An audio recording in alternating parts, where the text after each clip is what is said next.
ইয়াতে মাৰিলে টিপা গড়গাঁও পালেগৈ শিপা 1800 শতিকা এই সময়তেই নিৰ্মাণ হৈছিল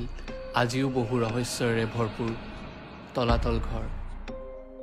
স্বৰ্গদেউ ৰাজেশ্বৰ সিংহৰ শাসনকালত নিৰ্মাণ হোৱা এই তলাতল ঘৰৰ বহুত লোকাখ্যান আছে আৰু সেই অনুসৰি ইয়াৰে ভিতৰত দুটা সুৰংগ আৰু তিনিটা মহল আছে সুৰংগ দুটাৰ এটাইদি দিখৌ নৈত ওলাইছিল আৰু আনটো কাৰেংঘৰত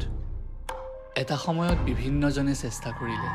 এই সুৰংগৰ অৰ্থ ফাদিল কৰিবলৈ পিছে অৱশেষত মৃত্যুৱে যেন তেওঁলোকৰ কাল হ'ল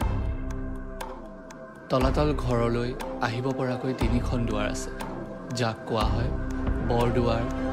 নদুৱাৰ আৰু পানী দুৱাৰ তলাতল ঘৰৰ তলৰ মহলাত ঘোঁৰাশাল বস্তু থোৱা কোঠালি আৰু পালি পহৰীয়াৰ কোঠালি আছিল আৰু একেবাৰে ওপৰৰ মহলাত স্বৰ্গদেউসকলৰ কাৰেং অৰ্থাৎ কোঠালিৰ লগতে অষ্টদিকপাল মন্দিৰ বৰচৰা ন্যায় সোধা ফুকন চৰা ডেকা চৰা আছে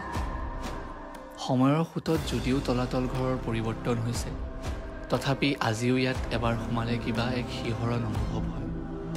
যেন ইয়াত এবাৰ সোমালে ওলাই অহাটো সম্ভৱ নহ'ব